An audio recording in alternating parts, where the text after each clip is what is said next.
So hello मेरे प्यारे दोस्तों, कैसे हो आप सभी। स्वागत है आप सभी का आपके अपने यूट्यूब चैनल ऑनलाइन पे।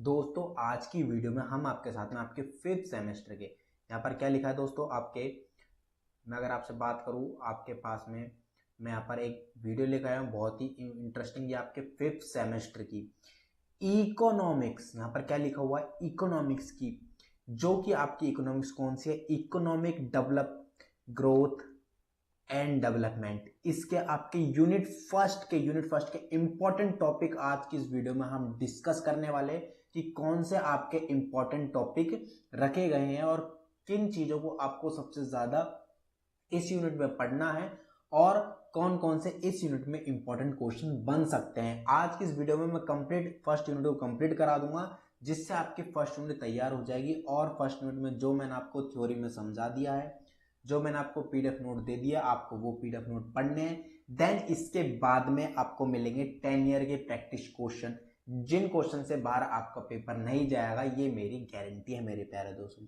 तो चलिए दोस्तों वीडियो को शुरू करते हैं बिना किसी देरी से। और अगर आप लोग हमारे चैनल पर पहली बार आए तो प्लीज चैनल को अब भी सब्सक्राइब कर देना, साथ में बेल आइकन को ऑन कर देना और वीडियो को लाइक करके हर जगह शेयर करना मत भूलना मेरे प्यारे दोस्तों। तो देखिए मेरे प्यारे दोस्तों, ये है आपके सामने पीडीएफ नोट कंप्लीट, जो मैंने खुद बनाया। यहाँ पर ऊपर लिखा है बीए प्रोग्राम सेमेस्टर 5th और आपकी किसका रहने वाला है, ये इकोनॉमिक्स का आपका रहने वाला है।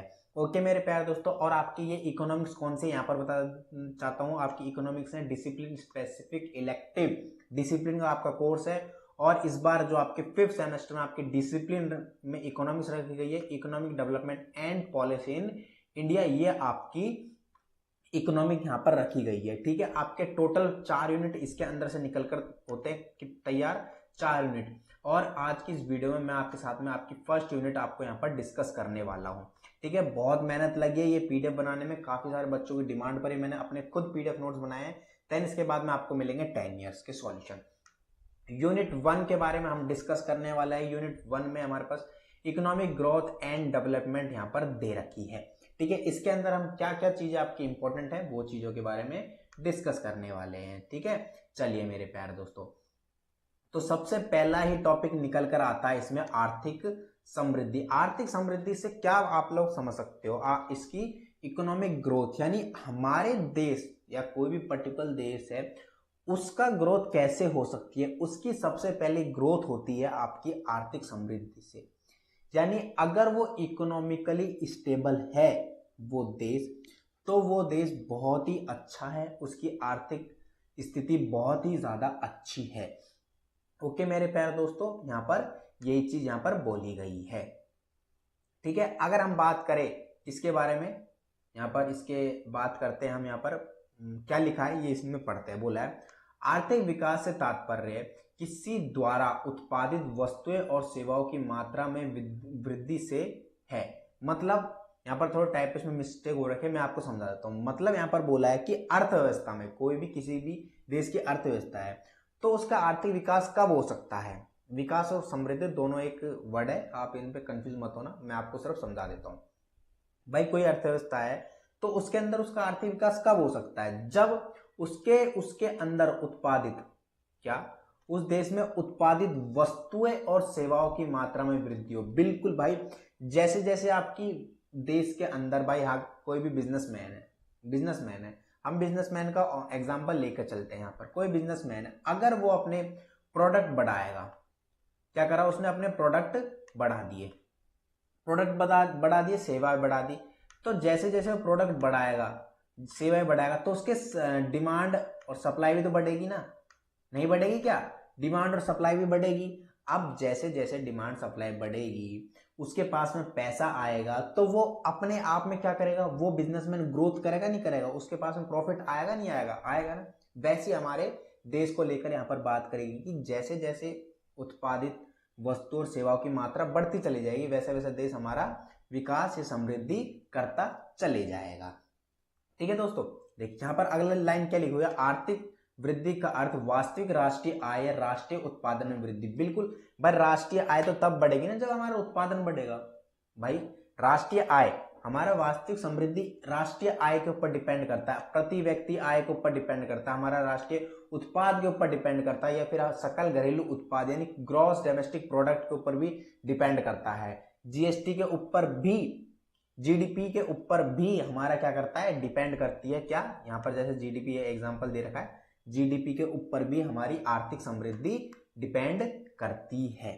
ओके दोस्तों, ध्यान रही मेरी बातें। इस यहाँ तक अगर आपको समझ में आया है तो प्लीज वीडियो को अभी लाइक करते चले जाना, ठीक है, अगर समझ में आ रही है आपको बातें तो आई होप अभी तक मैंने यहाँ पर जो भी आपको चीजें समझाई है ये आपको समझ में आई होगी। ओके मेरे प्यारे दोस्तों, चलिए अगले पॉइंट के ऊपर हम बात कर लेते हैं कि अगले पॉइंट कौन कौन से इसके अंदर रखे गए हैं। ठीक है, चलिए मैं थोड़ा इन्हें मिटा देता हूं, देन हम इसके अंदर नीचे चलते हैं, इसमें क्या बोला है। चलिए आगे आगे और बात करते हैं। बोला है यहाँ पर, क्या बोला है, यह किसी देश की वस्तु और सेवाओं यानी जीएनपी के वास्तविक उत्पादन में समय के साथ साथ वृद्धि और संवर्धित करता है। प्रति व्यक्ति आय का वास्तविक उत्पादन, बताया मैंने भाई, प्रति व्यक्ति आय ही हमारे देश की वृद्धि या समृद्धि के ऊपर डिपेंड करती है। ठीक है, इस चीज का आपको ध्यान रखना है। ओके दोस्तों, चलिए आगे और चीजों के बारे में बात कर लेते हैं। और चीज मैं आपको यहाँ पर बताता हूँ।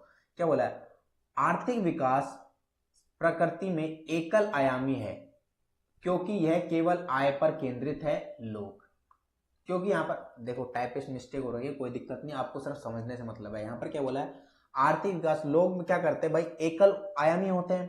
पहली बात तो क्योंकि उन्हें केवल आय पर केंद्रित होता है। भाई हमारी जैसे जैसे आय बढ़ती चली जाएगी, क्या एक पर्सन ग्रोथ नहीं करेगा? क्या वो अपनी उनकी जरूरतें नहीं बढ़ती चली जाएगी? भाई जैसे जैसे जैसे जैसे उसकी आय बढ़ी, भाई पहले उसकी आय थी 10,000, वो थोड़ा ही खर्चा कर पा रहा था, अपने देश के लिए भी कुछ नहीं कर पा रहा था, देश के भी थ्रू वो मतलब ग्रोथ उसकी कम थी।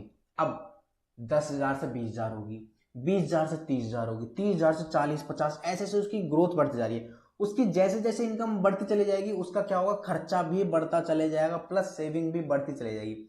अब जैसे जैसे उसका खर्चा बढ़ेगा, क्या होगा, जैसे जैसे उसका एक्सपेंडिचर बढ़ता चले जाएगा, वो एक्सपेंडिचर कहाँ जाएगा, गवर्नमेंट के पास ही तो जाएगा। वो अपने देश से तो माल खरीदेगा, अपने देश से तो सामान खरीदेगा, अपने देश से ही सामान खरीद के अपने ऊपर एक्सपेंस करेगा। एक्सपेंडिचर तो इनकम किसकी हुई, बिजनेसमैन की। इनकम किसकी हुई, हमारी अर्थव्यवस्था की।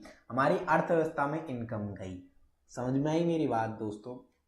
तो इसका मतलब होता है, आपका सिंपल सा मैं आपको यहाँ पर मतलब समझा देना चाहता हूँ कि भाई आर्थिक समृद्धि किस चीज पर डिपेंड करती है, हमारी राष्ट्रीय आय पर डिपेंड करती है, हमारे राष्ट्रीय उत्पाद पर डिपेंड करती है, हमारी जीएनपी पर डिपेंड करती है, हमारी जीडीपी पर भी डिपेंड करती है। और हम यहाँ पर बोल सकते हैं कि आर्थिक विकास से तात्पर्य किसी द्वारा या किसी व्यक्ति द्वारा, या हम बोल सकते हैं अर्थव्यवस्था में आर्थिक विकास से तात्पर्य किसी व्यक्ति द्वारा उत्पादित वस्तुएं सेवाओं की मात्रा में वृद्धि से है।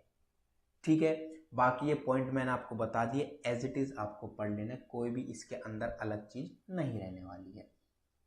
ठीक है, अब बात करी हमने अभी तक जीडीपी इकोनॉमिक ग्रोथ के बारे में। अब हम बात करें इकोनॉमिक डेवलपमेंट के बारे में।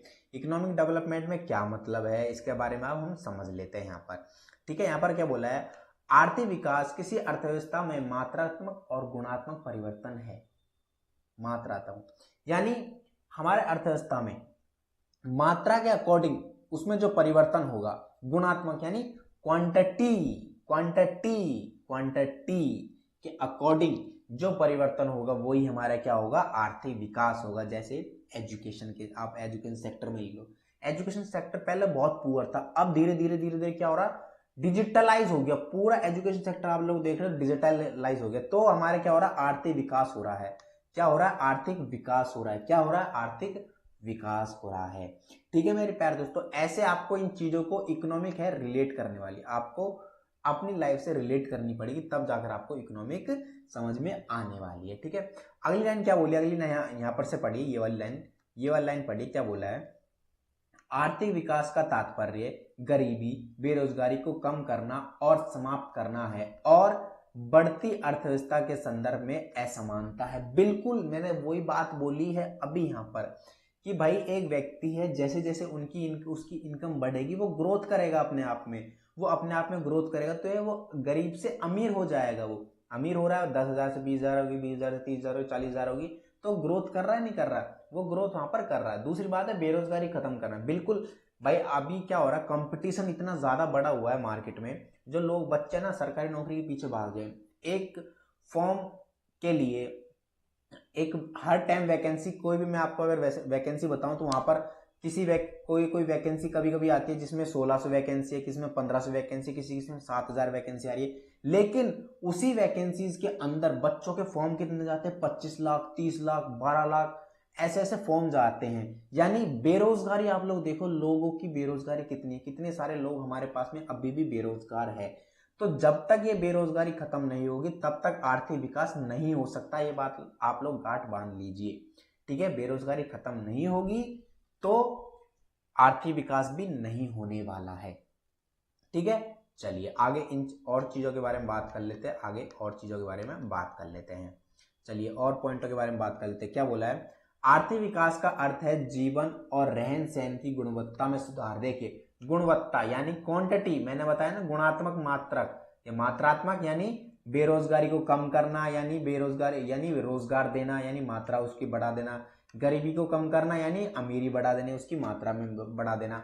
मात्रा का मतलब आपको, मात्रात्मक का मतलब समझ में आ गया। अब बात करें गुणात्मक। गुणात्मक का मतलब यही है कि भाई जिस टाइम अभी जो आपका रहन सहन है उसकी क्वांटिटी आपको बढ़ानी पड़ेगी। क्या करना पड़ेगा, मेहनत मजदूरी करनी पड़ेगी, पढ़ाई लिखाई करनी पड़ेगी, आपको खुद पर मेहनत करनी पड़ेगी, खुद चीजों को सीखना पड़ेगा, पैसा कमाना पड़ेगा, अपनी इनकम बढ़ानी पड़ेगी। तब जाकर क्या होगा, आपका लाइफस्टाइल भी चेंज हो जाएगा, ठीक है। आपका लाइफस्टाइल भी चेंज हो जाएगा। क्या होगा, पहले आप भाई साल में 2 जोड़ी कपड़े खरीद पाते हो, 10,000 की इनकम है आपकी। फिर इनकम बढ़ी, साल में 4 जोड़ी कपड़े खरीद रहे हो, अच्छा खाना भी खाने लग गए। फिर 30,000 इनकम हुई, साल में 8-9 जोड़ी कपड़े खरीद रहे हो। फिर आप रेस्टोरेंट में भी जाने लग गए, बाहर खाना फैमिली के साथ जा रहे हो। 40,000 इनकम होगी, आप लोग बाहर घूमने भी जाने लग गए। 50,000 इनकम होगी, आप लोग इन्वेस्टमेंट भी करने लग गए। इससे क्या होगा, आपके जीवन भी अच्छा होगा और आपका रहन सहन खान पान भी बहुत अच्छा बना रहने वाला है, ठीक है दोस्तों। तो ये चीज आपको धीरे धीरे समझ में आ रही है, ठीक है, या आप बताते चलना। चलिए बाकी अच्छी लग रही है वीडियो, आप लोग से रिक्वेस्ट है कि एंड तक वॉच करते रहे, क्योंकि सारी चीजें मैं आपको यहाँ पर बताने वाला हूं, ठीक है। आर्थिक विकास में वह प्रक्रिया और नीतियां शामिल होती है जिनके द्वारा कोई देश सुधार करता है। कोई देश सुधार होता है, गलत मिस्टेक हो रही है, कोई नहीं, मैं आप लोग समझ लिए, कोई देश सुधार होता है, बिल्कुल। भाई आर्थिक विकास क्या होगा हमारा, भाई आर्थिक विकास तभी हो सकता है जब हम ऐसी कार्य करें, ऐसे कार्य करें, फिर ऐसे सुधार करें जिनसे हमारे देश को लाभ हो, जिनसे वाकई में दूसरे देश वालों को ये लगे कि यार इंडिया तो बहुत तरक्की कर रहा है, इसमें ऐसा हो रहा है, इसमें ऐसा हो रहा है, इसमें लोग इस तरह से अपने देश के लिए प्रति हैं, इस तरह अपने देश के लिए तत्पर है, इस तरह अपने देश के लिए काम कर रहे हैं। तो क्या होगा, उनको प्रक्रिया को हमें शामिल करना पड़ेगा जिनके द्वारा किसी देश का सुधार होता है, यानी हमारे देश का, हमारे इंडिया का सुधार हो सके। इन चीजों को आपको देखना पड़ेगा, ठीक है। इकोनॉमिक बहुत आसान सब्जेक्ट है, आप लोगों को सिर्फ कंसेप्ट समझना है, बाकी आप खुद बनाकर भी इनके आंसर लिख सकते हो, ठीक है। अपने लोगों की सामाजिक, आर्थिक और राजनीतिक भलाई, बिल्कुल भाई, जब तक सामाजिक भलाई मतलब समाज में उसको जीने का अधिकार दिया जाए, उसके साथ भेदभाव ना हो, ठीक है। आर्थिक मतलब उसको रोजगार दिया जाए, उसको पैसा कमाने का हक हो, उसको बिजनेस करने का हक हो। राजनीतिक मतलब कोई भी तरीके से उसे पॉलिटिक तरीके से दबाव ना हो। तो मतलब इन तीनों तरीके से उसकी क्या करी जाए, भलाई करी जाए। तो क्या होगा, एक देश का आर्थिक विकास होगा। समझ में आई बात, आर्थिक विकास होगा, ठीक है। यहां पर आप लोग समझते चले जाओ। एक लास्ट लाइन और हम पढ़ लेते हैं, बाकी आपको लिखनी है पूरी लाइन है, ठीक है। क्या बोला है, आर्थिक विकास प्रकृति में बहुआयामी है क्योंकि यह आय और आय दोनों पर केंद्रित है, लोगों के जीवन स्तर में सुधार।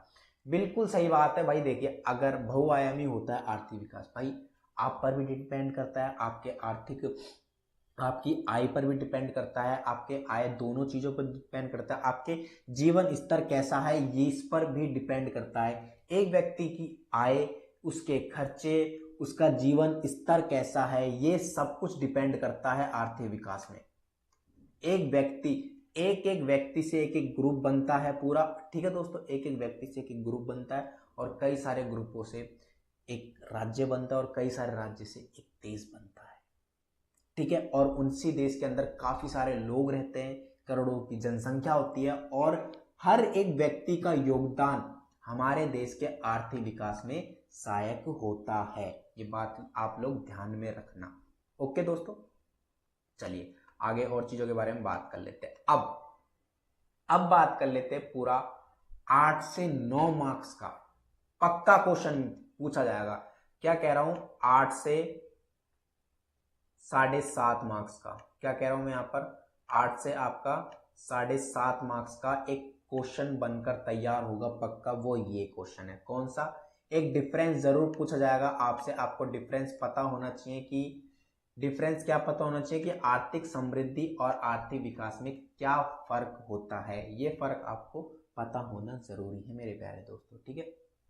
चलिए हम जान लेते हैं। यहाँ पर बोला है आर्थिक विकास ही सकारात्मक परिवर्तन है अर्थव्यवस्था के संकेतक में।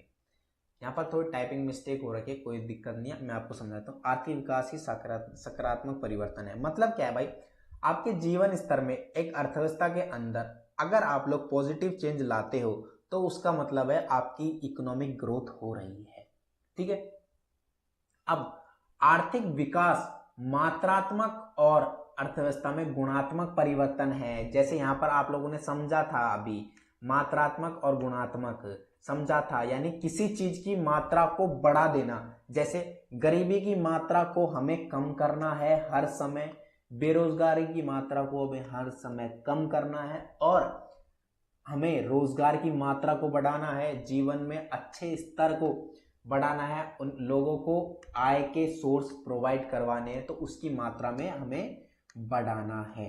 तो यहाँ पर ये मतलब होता है विकास का, और ये मतलब है आर्थिक समृद्धि का। आर्थिक समृद्धि का सिंपल सा मतलब होता है सकारात्मक परिवर्तन, और आर्थिक विकास का सिंपल सा मतलब होता है मात्रात्मक और गुणात्मक परिवर्तन एक अर्थव्यवस्था के अंदर, ठीक है। और मात्रात्मक और गुणात्मकता का मतलब मैंने आपको समझा दिया है कि आपके जीवन स्तर में वृद्धि हो, आपका रहन सहन अच्छा हो, वो क्या होगा, आपका गुणात्मक, यानी क्वांटिटी अच्छी हो। दूसरा मात्रात्मक, यानी आपकी गरीबी रेखा डाउन हो और अमीरी रेखा बढ़ जाए, बेरोजगारी रेखा डाउन हो और रोजगारी रेखा बढ़ जाए, ठीक है। तो ये चीज होता है, यही चीज यहां पर अगली लाइन में यहां पर बताया हुआ है, ठीक है, ध्यान रखना। चलिए आगे और चीजों के बारे में बात कर लेते हैं हम। चलिए मेरे प्यारे दोस्तों, बाकी मजा आ रहा है, अच्छा लग रहा है पढ़ने में तो लाइक करते चले और सब्सक्राइब जरूर करें चैनल को और शेयर करते जरूर चले मेरे प्यारे दोस्तों। चलिए अगला टॉपिक, अगला पॉइंट क्या बोला, आर्थिक समृद्धि का अर्थ वास्तविक में वृद्धि है राष्ट्रीय आय और राष्ट्रीय उत्पादन। देखिए यहाँ पर मिस्टेक ये है कि कोई वर्ड आगे पीछे उल्टा पुल्टा लिखा हुआ है, बट मैं आपको समझाते चल रहा हूं, अगली पीडीएफ आपको ऐसी नहीं मिलेगी, ठीक है भाई। राष्ट्रीय वृद्धि, आर्थिक वृद्धि मतलब समृद्धि, वृद्धि समृद्धि एक ही बात है, का वास्तविक मतलब यही है भाई, राष्ट्रीय आय में वृद्धि होना। आपको अभी मैंने समझाया, यहाँ पर राष्ट्रीय वृद्धि मैंने आपको अभी समझाया, जीडीपी, राष्ट्रीय आय, राष्ट्रीय उत्पादन, अगर ये बढ़ेगा तब जाकर आपकी समृद्धि होगी, आपके देश की, आपकी आर्थिक समृद्धि होगी, ठीक है। वैसे ही थोड़ा सा डिफरेंट यहाँ पर आर्थिक विकास में क्या है, आर्थिक विकास का अर्थ है सुधार, मतलब सुधार के जीवन की गुणवत्ता और जीवन के स्तर, साक्षरता, जीवन प्रत्याशा और स्वास्थ्य में के उपाय देखभाल में सुधार, उपाय देखभाल में सुधार। बिल्कुल विकास कब हो सकता है भाई, आप अपना खुद लेकर चलो, एक स्टूडेंट हो, आप स्टूडेंट हो, आपके नंबर अच्छे कब आ सकते हैं, आप यहाँ पर विकास को छोड़ो, आप यहाँ पर देखो आपके नंबर कब अच्छे आएंगे, नंबर, आपके नंबर कब अच्छे आएंगे, आपके नंबर कब अच्छे आ सकते हैं, जब आप डेली कंसिस्टेंसी के साथ पढ़ो, डेली मेहनत करो, डेली कुछ ना कुछ नया सीखो उसी आपके सब्जेक्ट को लेकर, ठीक है, और उसकी क्वांटिटी आपकी बढ़ती रहे। मतलब क्वांटिटी कैसे बढ़े, आप ज्यादा से ज्यादा क्वेश्चंस की प्रैक्टिस करो, ठीक है, तो क्या होगा, आपके मार्क्स बढ़ेंगे नहीं बढ़ेंगे, ऐसे आपका आर्थिक विकास होगा नहीं होगा, कि अगर आपके जीवन की गुणवत्ता अच्छी रहेगी, जीवन स्तर अच्छा रहेगा, आप पढ़े लिखे साक्षर होंगे, ठीक है, जीवन प्रत्याशा होगी, आपका स्वास्थ्य अच्छा होगा, तो लोग आपको देखेंगे। जैसे आजकल रील चलती है, बॉडी बिल्डर रील बनाते हैं, ठीक है, कोई एजुकेशन रील बनाता है, जैसे अब मैं आपको एजुकेट कर रहा हूँ यहाँ पर, तो मेरी वृद्धि हो रही है नहीं हो रही? आप लोग मुझे जान रहे हो, मुझे प्यार करते हो, मुझे सपोर्ट कर रहे हो, ये मेरी वृद्धि हो रही है नहीं हो रही? हो रही है ना। तो ऐसे चीजों को आपको यहाँ पर देखा गया है कि भाई जब तक राष्ट्रीय आय नहीं बढ़ेगी, राष्ट्रीय उत्पादन नहीं बढ़ेगा, समृद्धि नहीं हो सकती, और जब तक विकास नहीं होगा, जब तक आपका जीवन स्तर सही नहीं होगा। ठीक है, तो ये चीजें मैंने आपको कंप्लीट चीजें यहाँ पर समझाई हुई है, आप लोग यहाँ पर देख सकते हो। इससे बाहर आपका पेपर नहीं जाने वाला है। जो चीज मैंने आपको बता दी है, इन चीजों का आपको ध्यान रखना है। ओके मेरे प्यारे दोस्तों, चलिए अब अगेन एक 15 मार्क्स का क्वेश्चन बनेगा। एक 15 मार्क्स का क्वेश्चन बनने की पूरी यहाँ पर संभावना है कि एक क्वेश्चन जरूर तो बनेगा तो बनेगा। ठीक है, क्वेश्चन क्या है?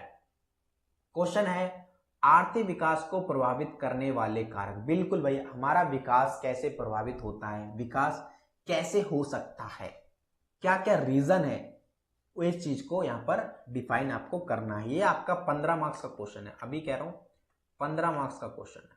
देखिए एक चीज मैं आपको समझा देना चाहता हूं, जो अभी तक मैंने आपको पढ़ाया, अगर आप लोग ये चीज समझ गए, जो ऊपर मैंने आपको पढ़ाया, अगर आप लोग ये चीज समझ गए तो डेफिनेटली आप लोग इसका आंसर विदाउट पढ़े, क्या कह रहा हूं, विदाउट पढ़े इसका आंसर लिख दोगे मेरे प्यारे दोस्तों।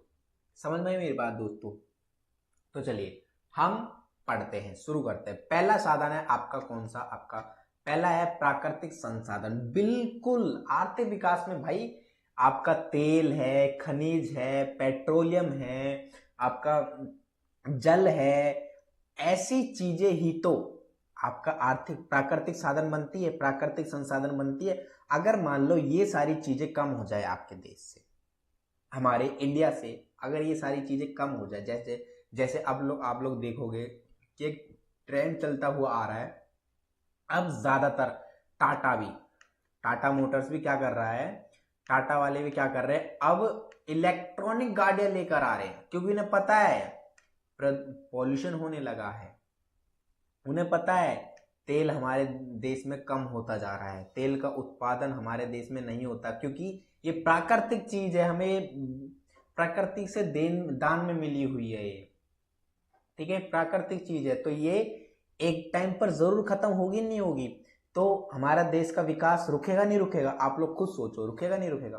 तब यहाँ पर टाटा मोटर्स क्या कर रहा है, इलेक्ट्रॉनिक कार्स लेकर आ रहा है, इलेक्ट्रॉनिक बाइक्स लेके आ रहा है, ताकि ये चीजें हमारी सेफ रहे, ताकि ये इन चीजों का स्टॉक रहे हमारे पास में, क्योंकि ये चीजें नहीं है तो मतलब हम प्राकृतिक तरीके से ग्रोथ नहीं कर रहे हैं। ठीक है, तो इसमें क्या लिखा है पढ़ते हैं। बोला है तेल या खनिज जैसे प्राकृतिक संसाधन की खोज से आर्थिक विकास को बढ़ावा मिल सकता है। बिल्कुल मिल सकता है, जैसे अभी मैंने आपको बताया, क्योंकि यह देश की उत्पादन संभावना वक्र में बदलाव या वृद्धि करता है। बिल्कुल उत्पादन संभावना में वृद्धि करता ही करता है, ये बिल्कुल करता है। अन्य साधनों में भूमि, जल, वन और प्राकृतिक गैस शामिल होती है। बिल्कुल भाई, बहुत सी चीजें ऐसी है, देखो बहुत से माल ऐसे होते हैं, बहुत से प्रोडक्ट ऐसे होते हैं जिसके अंदर भाई तेल की भी जरूरत पड़ती है, जिसके अंदर हमें लैंड भी चाहिए होता है, जिसके अंदर हमें जल भी चाहिए होता है, जिसके अंदर हमें कभी कभी पेड़ भी काटने पड़ जाते हैं। पेड़ कब काटने पड़ते हैं? हमें बुक्स बनाने के लिए, हमें बुक्स, बच्चों के लिए नोटबुक बना रहे हैं, बच्चों के लिए बुक बना रहे हैं, उनके लिए क्या काटना पड़ जाता है? हमें पेड़ भी काटने पड़ जाते हैं दोस्तों। ठीक है, प्राकृतिक गैस, उनकी भी जरूरत पड़ जाती है। तो जैसे जैसे ये कम होगा, क्या हमारा देश का विकास नहीं रुक जाएगा?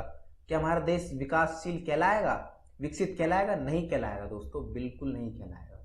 इन चीजों का आपको यहाँ पर ध्यान रखना है, इन चीजों को आपको समझना है। तो जितने ज्यादा हो सके मैं आपसे कह रहा हूँ पेड़ लगाया करो, जितने ज्यादा हो सके। आपको पानी वेस्ट नहीं करना है, इलेक्ट्रिक भी आपको वेस्ट नहीं करनी है। आपको जरूरत है तब आप लोग लाइट जलाइए, पंखा जलाइए, अगर जरूरत नहीं है तो आप लोग बंद कर दीजिए। माना आपके पास में पैसा है, आप लोग सब कुछ खरीद सकते हो, लेकिन हमें प्रकृति की रक्षा करनी चाहिए। ओके मेरे प्यारे दोस्तों, चलिए आगे बढ़ते हैं।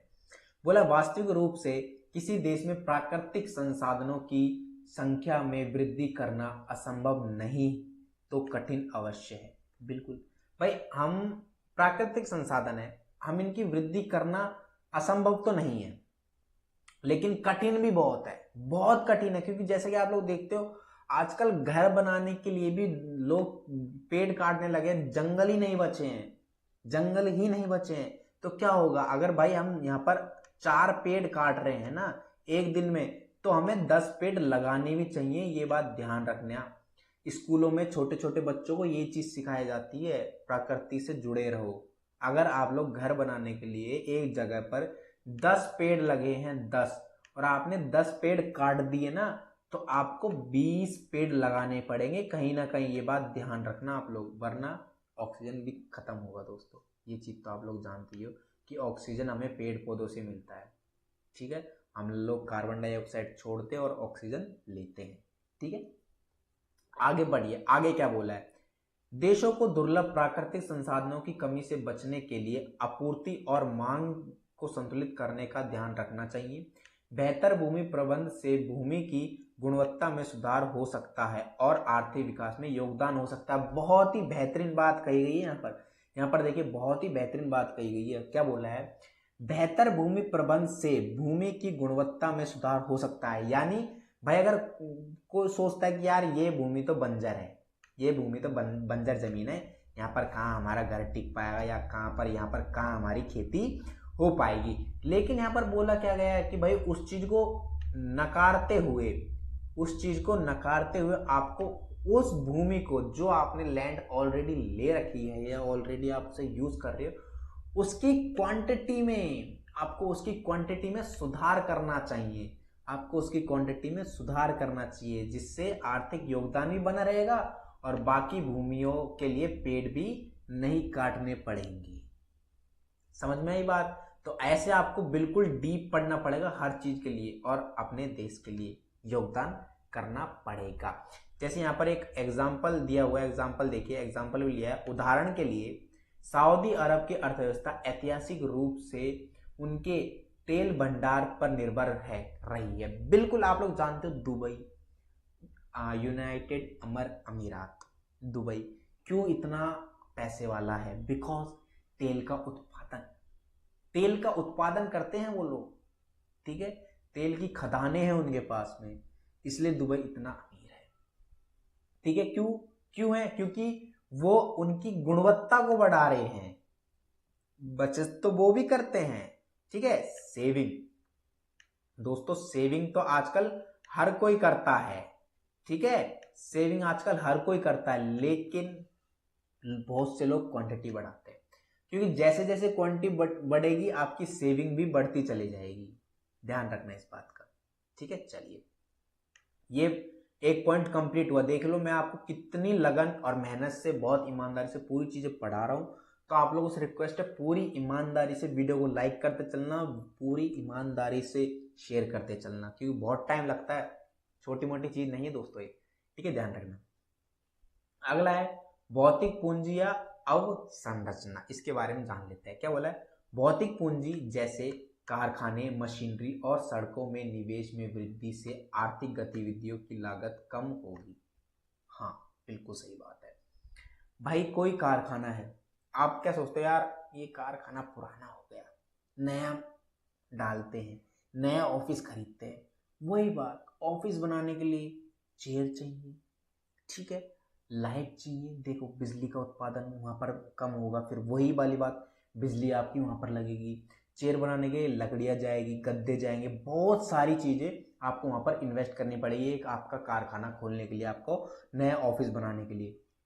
गतिविधियां में लागत में कम होगी नहीं होगी, उनकी आर्थिक चीजें, हमारी प्राकृतिक चीजें कम होगी नहीं होगी, भौतिक पूंजी कम होगी नहीं होगी, होगी ना। आर्थिक विकास कम होगा नहीं होगा, होगा। ऐसी मशीनरी है, अब मशीन कोई खराब हो जाए तो उसको बेच देने से अच्छा है, उसको छोड़ देने से अच्छा उसमें उसकी गुणवत्ता में बढ़ाई जाए, उसकी गुणवत्ता अच्छी करी जाए, ठीक है। सड़कों में निवेश किया जाए, सड़कें अच्छी बनाई जाए। आर्थिक वृद्धि नहीं होगी क्या?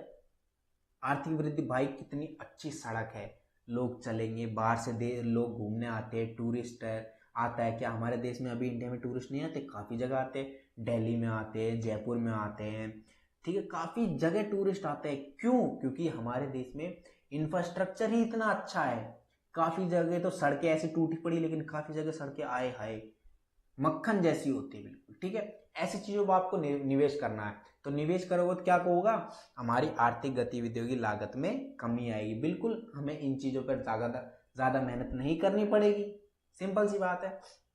तो ये चीज़ आपको यहाँ पर इसी चीज़ में भौतिक पूंजी में यही चीज़ बताई गई है, ठीक है। आप लोग यहाँ पर इसे पढ़ो आराम से, कोई प्रॉब्लम नहीं है।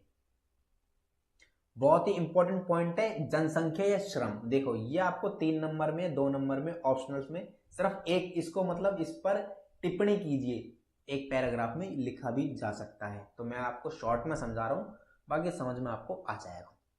बोला है बढ़ती हुई जनसंख्या का अर्थ है श्रमिकों या कर्मचारियों की उपलब्धता में वृद्धि हुई, जिसका अर्थ है उच्च कार्यबल। बड़ी आबादी होने का एक नकारात्मक पहलू यह है कि इससे उच्च बेरोजगारी हो सकती है। बिल्कुल भाई, जिस अर्थव्यवस्था में बेरोजगारी है तो वो अर्थव्यवस्था, आर्थिक विकास उसका हुआ ही नहीं है, उसकी आर्थिक समृद्धि हुई ही नहीं है। तो बढ़ती जनसंख्या से यही होता है, कुछ नहीं होता। जनसंख्या के कारण कोई प्रॉब्लम नहीं होती, सिर्फ एक प्रॉब्लम होती है, बेरोजगारी दर बढ़ती है, क्योंकि कंपटीशन बढ़ता है।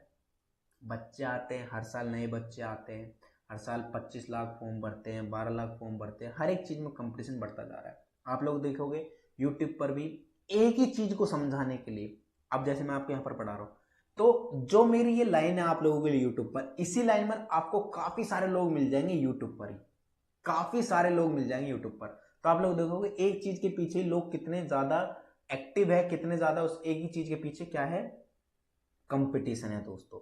तो आप लोग ये चीज़ों को ध्यान रखिए। यहाँ पर अगर जनसंख्या बढ़ती है या घटती है तो इसके अंदर एक पॉजिटिव पॉइंट होता है और एक नेगेटिव पॉइंट होता है, ठीक है। इस बारे में आपको यहाँ पर ध्यान रखनी है बात, ठीक है।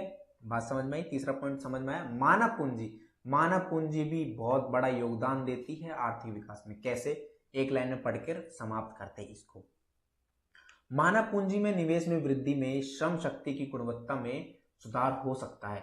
गुणवत्ता में इस वृद्धि के परिणाम स्वरूप कौशल, योग्यता और परीक्षण में सुधार होगा। बिल्कुल भाई, मानव की पूंजी क्या होगी?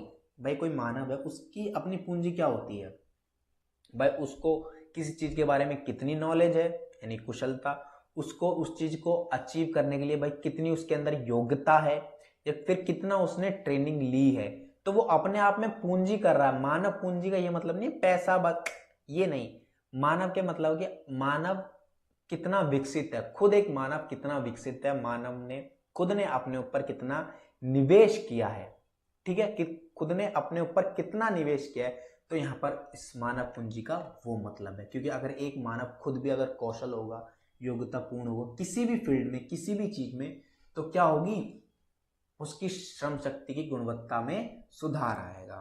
ठीक है दोस्तों, चलिए, मजा आ रहा है तो प्लीज यार लाइक करते चलना वीडियो को, प्लीज रिक्वेस्ट है। प्रौद्योगिकी, प्रौद्योगिकी यानी टेक्नोलॉजी।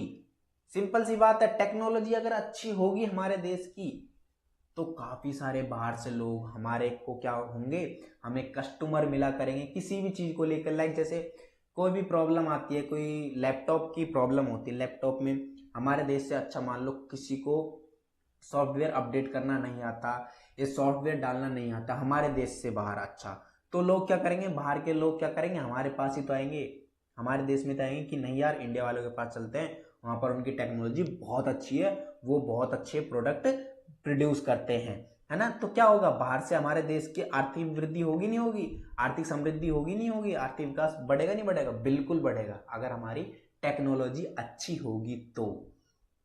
ठीक है मेरे प्यारे दोस्तों, तो इसको अंदर डीप में पढ़ने की जरूरत नहीं पड़ी, प्रौद्योगिकी आप लोग समझ चुके हो।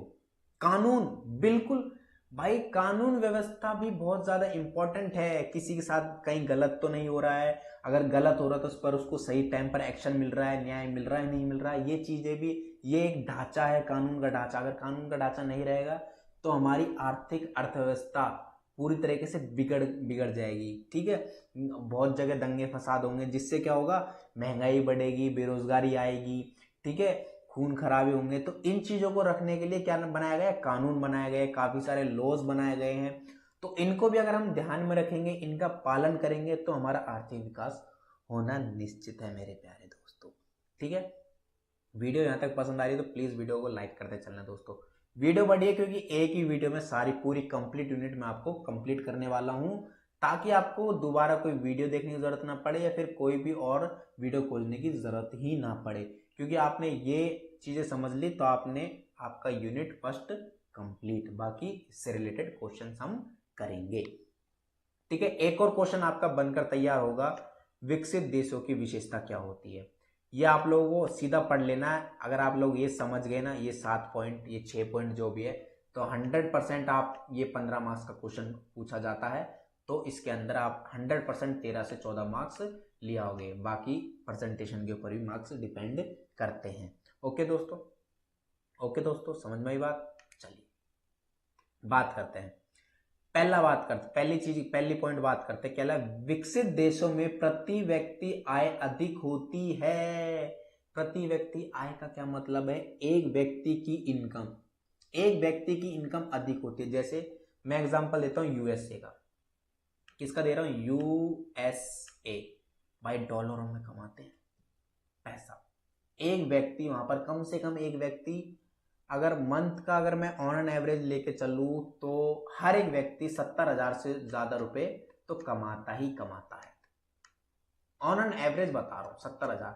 तो यहां पर एक कॉल सेंटर्स होते हैं ना, कॉल सेंटर, जो आजकल के स्टूडेंट अपने 12th क्लास पास आउट करते हैं, कॉल सेंटर में काम करने लग जाते हैं, 8,000 रुपये मिलते हैं उन्हें, 8,000 रुपये।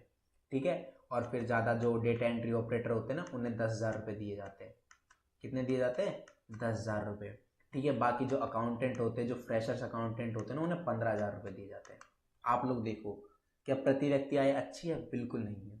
तो ये कैसे सुधरेगी, जब आपके अंदर योग्यता होगी, जब आप ट्रेंड होंगे, जब आप कुशल होंगे, सारी चीजें आपके पास में होगी, तब जाकर आपकी सैलरी भी बढ़ेगी, आपके जीवन स्तर भी अच्छा होगा।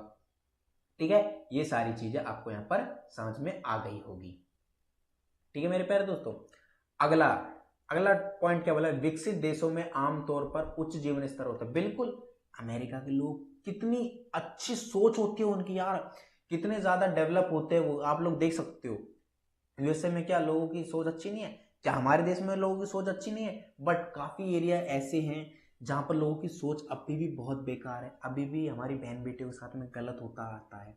तो यहाँ पर क्या है, जीवन स्तर डाउन नहीं है, क्या लोगों की सोच बेकार नहीं है, लोगों की सोच बेकार होगी तो क्या देश विकसित कर पाएगा, विकसित नहीं कर पाएगा देश।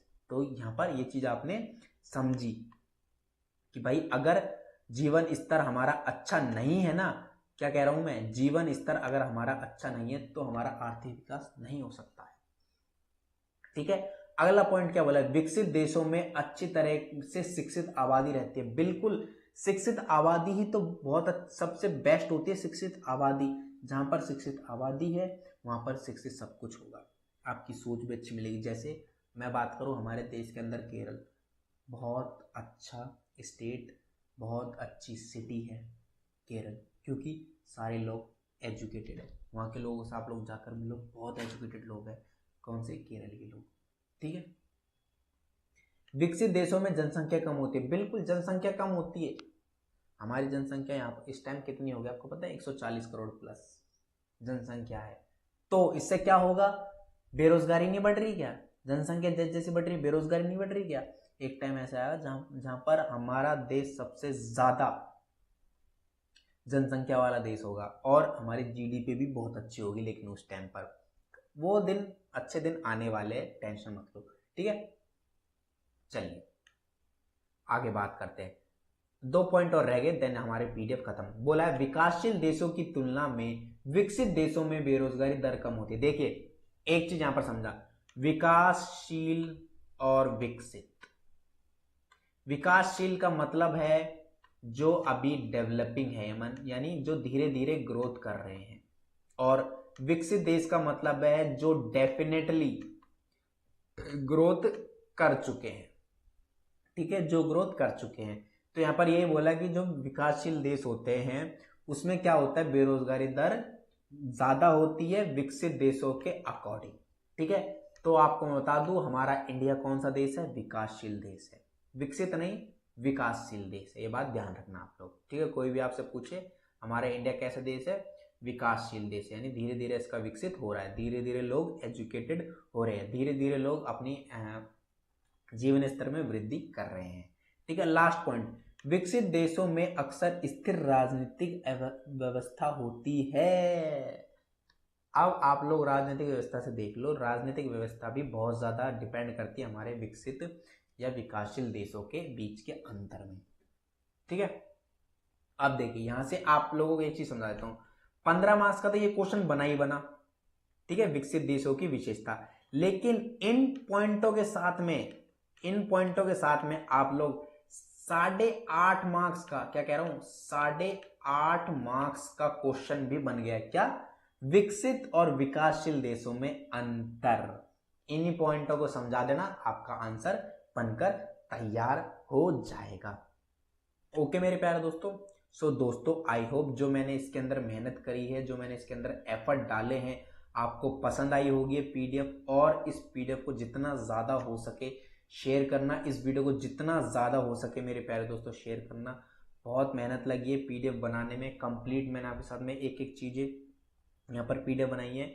इंपॉर्टेंट टॉपिक्स आपको यहाँ पर समझाए हैं, इंपॉर्टेंट चीज़ें से बाहर मैंने आपको और कुछ नहीं समझाया इस पूरी वीडियो के अंदर। ठीक है, ओके मेरे प्यारे दोस्तों। तो आई होप वीडियो आपको अच्छी लगी है, और वीडियो अच्छी लगी तो प्लीज़ वीडियो को लाइक करना मत भूलना, और टेलीग्राम चैनल को ज्वाइन कर लेना, क्योंकि ये पीडीएफ आपको टेलीग्राम चैनल पर ही मिलेगी। लिंक मैं डिस्क्रिप्शन बॉक्स में दे चुका हूँ। बाकी अगर कोई भी डाउट आता है तो आप लोग इंस्टाग्राम पर मैसेज कर सकते हो, यूआरएल मैंने डिस्क्रिप्शन बॉक्स में दे दिया है। मिलता हूँ बहुत जल्द नेक्स्ट वीडियो से, तब तक के लिए धन्यवाद।